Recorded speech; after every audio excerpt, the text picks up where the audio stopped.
And now I want to move on to the second part of my presentation. We know better. That is, we can build assessment systems that don't fall prey to these kinds of problems. And we can do that if we strive to build balanced assessment systems that use the assessment process day to day in the classroom to support learning, punctuated with periodic assessments verifying that learning has happened. It's a balanced assessment system. It's not the assessment system that we grew up in. It's not the assessment system that we see in place, but it's the assessment system that we can create. In order to help us think about this in our work at the Assessment Training Institute, we bank on the work of the Assessment Reform Group in the United Kingdom, a group with whom we work on a regular basis, if we can, and draw a distinction which we're finding to be most useful. It's the distinction between what we call assessment of learning and assessment for learning. In assessment of learning, we ask the question, how much have our students learned up to this point in time? We dip the dipstick and we look back and say, how much have they learned? And that's fine. It's important that we do that. But we distinguish that from what we call assessment for learning, which asks a fundamentally different question. And that is, how can we use the assessment process and its results not merely to check for learning, but to promote more learning? This, I'm saying, is what needs to be in balance. We need to balance our use of assessment of learning with our use of assessment for learning. I want a continuous array of assessments for learning happening in the classroom, punctuated with periodic assessments of learning. That's the synergy or the balance that we go for. And if we do, I will advocate and present evidence to defend this perspective. Everybody wins. There are no compelling arguments against doing what we're talking about here today. Nobody loses, but the price we have to pay for victory at all of these levels is a fundamental investment in the infrastructure of American education to get the tools of assessment for learning into the hands of classroom teachers everywhere. We know what those tools are, and I plan to describe them to you in the next little while. Let me distinguish for just a minute in some detail between this idea of assessment of learning and assessment for learning, so that you can see how they differ. But remember, now you're going to have a tendency, because of who you are, to favor one over the other. Our hearts go naturally out to the idea of assessment for learning. Mine does. You'll have a tendency to want to reject the other, assessment of learning. Don't fall prey to that temptation. Allow for there to be balance between the two. You'll see why that's critical as I distinguish between them. Assessment of learning wants to check achievement status. It wants to inform others about students, specifically regarding whether students have met standards or not. This has been a strong legacy for us. Assessment for learning, on the other hand, doesn't want to just check for learning, it wants to improve learning, and here's the litmus test of an assessment for learning. It wants to inform students about themselves. And it doesn't want to replicate the state assessment. It doesn't want to ask whether students are meeting standards. Rather, it asks whether students are making progress toward meeting those standards. And I'll show you some detail about that as we go. So what we have here is an array of assessments helping kids climb the scaffolding leading up to state standards. You all have taught, you know what I'm talking about here. It's virtually never the case that first kids can't meet standards and then boom, all of a sudden they can. What happens in reality is over time they grow through ascending levels of proficiency leading up to a place where they finally demonstrated the state standard. And that's what this graphic is intended to depict. Assessments of learning will ask if they're meeting those standards. Assessments for learning ask where they are on the scaffolding leading to those standards. State standards don't hang in thin air. They rest on scaffolding that are the things that kids need to master, the knowledge, the reasoning, the performance skills, the product development capabilities that lead to state standards. Do you see the distinction I'm drawing here? An assessment for learning tells us at any point in time where a student is on their journey to that standard. And here's the litmus test again. I want students to know where they are on that scaffolding at any point in time. That's how we find the synergy between the two. They both arise from the same standards, but they treat them differently in a synergistic way. So as examples of assessments of learning, we have all of our high-stakes, high-visibility tests, plus test teachers that you conduct in your classroom solely for the purpose of determining the student's report card grade. Those are internal assessments of learning. These are events that happen after learning is supposed to have occurred to see if it did. Assessments for learning, however, are those that we use to diagnose student needs, or we use along the way merely for the purpose of helping students watch themselves get better. These are assessments that happen while the learning is happening. And do you understand, please, that therefore early in the learning, kids' performance on these will not be high, but over time their performance will improve. The teacher's role in assessment of learning is what it has always been: to conduct assessments in appropriate terms when they're internal, to develop good quality assessments, to document student performance.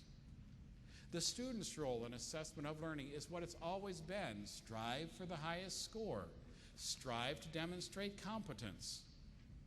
But on the other side, the roles are fundamentally different. The teacher's role in assessment for learning is to carry out the following progression, and it is critical. Start with the standard. Transform it into the classroom level achievement targets that lead up to that standard.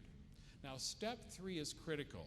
Transform those classroom level achievement targets into student-friendly versions that we share with our students from the beginning of the learning.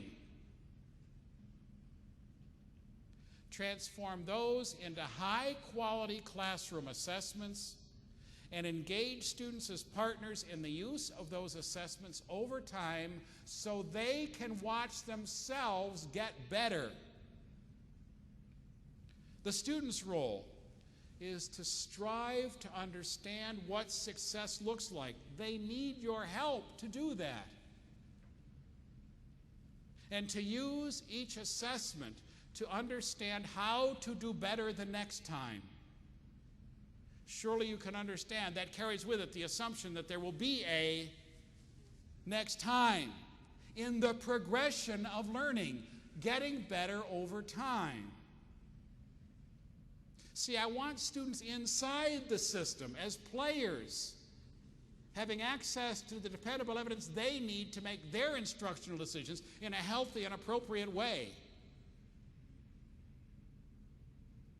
It's collaborative, which leads me then to the most fundamental difference between the two. It is the manner in which the two relate assessment to student motivation. It has been our long-standing tradition in the United States to use the results of assessments of learning as the basis for doling the rewards and punishments of a behavior management-driven system of motivation. In our training to become teachers, we all learned that the way we're supposed to motivate kids to want to learn and manage the classroom was through behavior management, through the manipulation of rewards and punishments.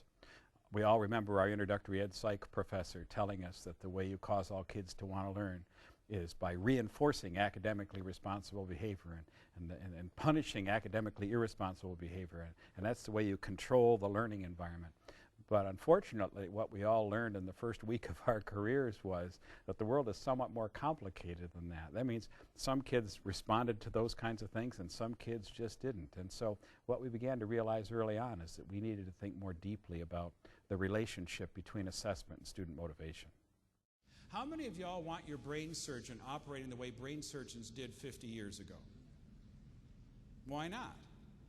Well, because of all the breakthrough procedures and understandings of the functioning of the human brain and surgical procedures, we'd want to take advantage of the best. What I'm saying to you is, we have in hand today fundamentally new understandings of the functioning of the human brain in cognition that reveal to us a whole different way of thinking about the relationship between assessment and student motivation, that promises unprecedented gains in student achievement for anyone who is willing and able to learn about and apply those principles.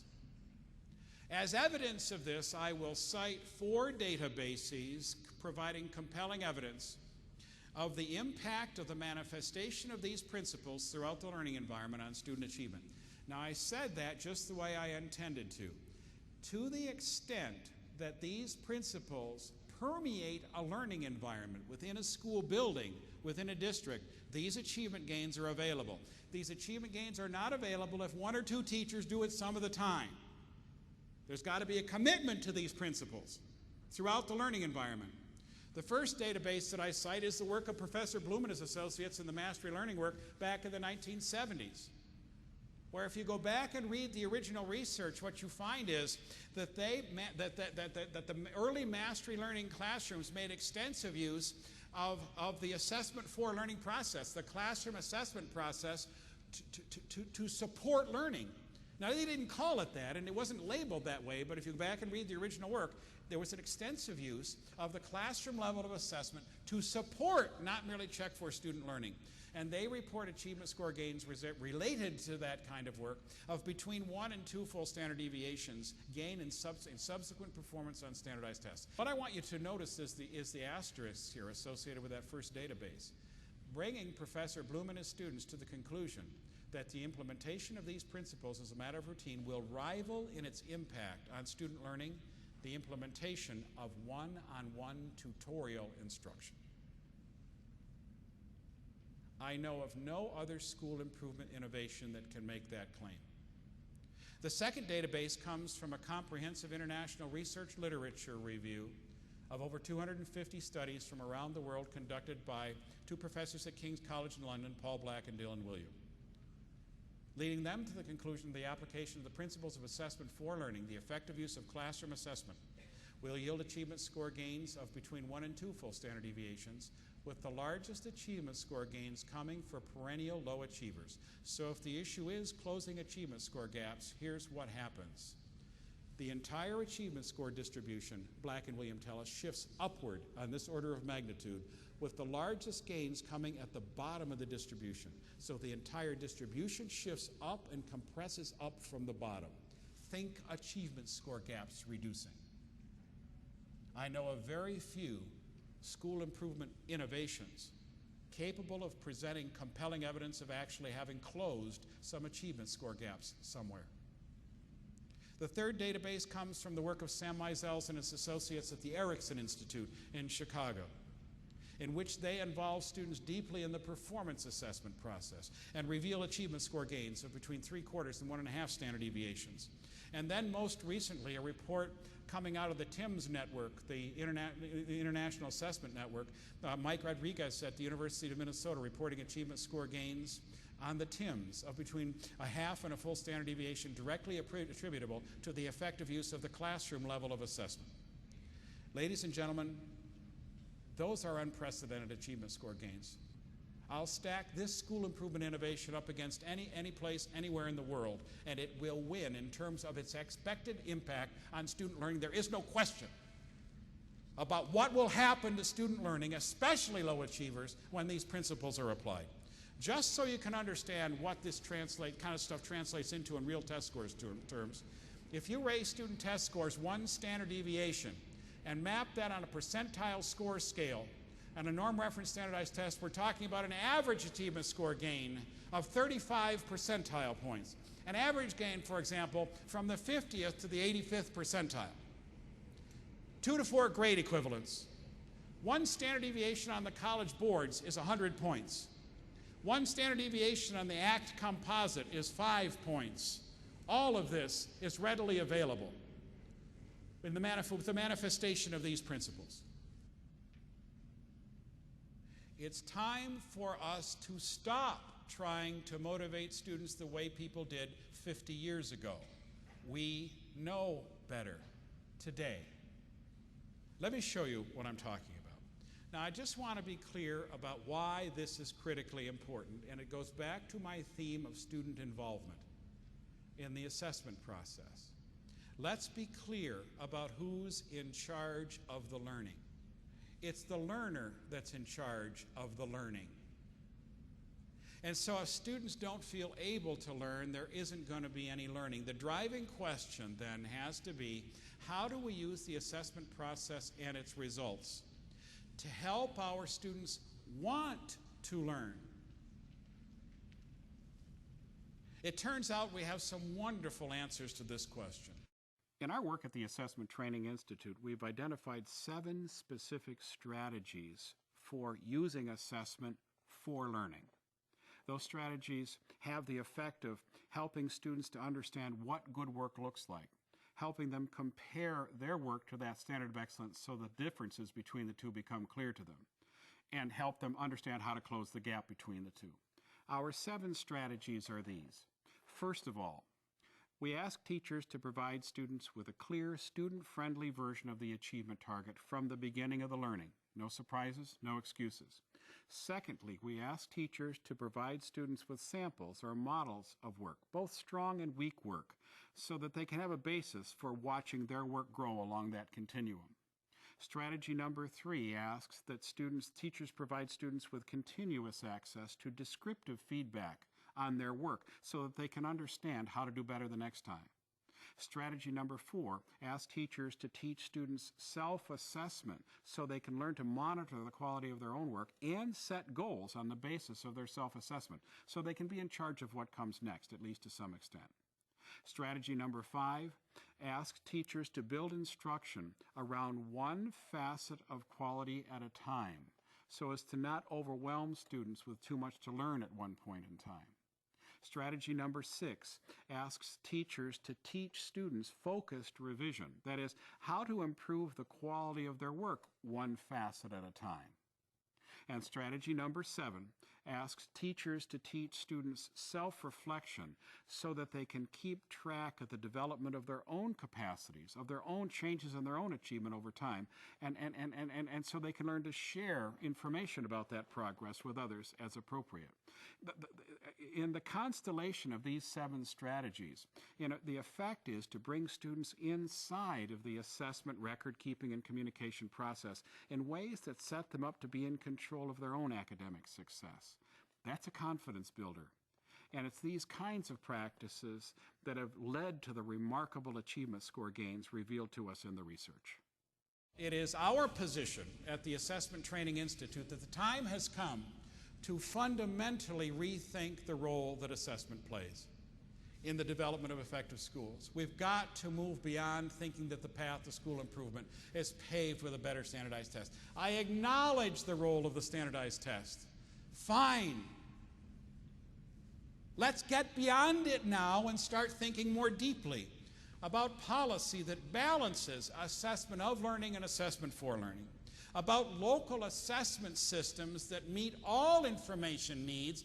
And in addition, we've begun to advocate for the offering of professional development that will help teachers in all classrooms understand the differences between assessment of and for learning, and to help them become masters of the principles of assessment for learning.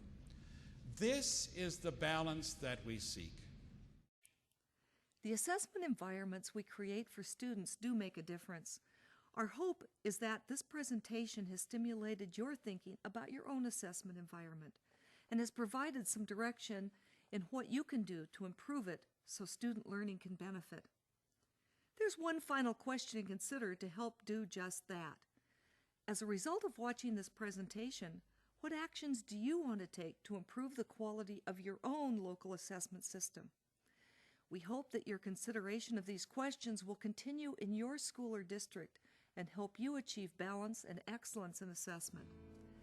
Thank you for striving with us to see assessment through new eyes.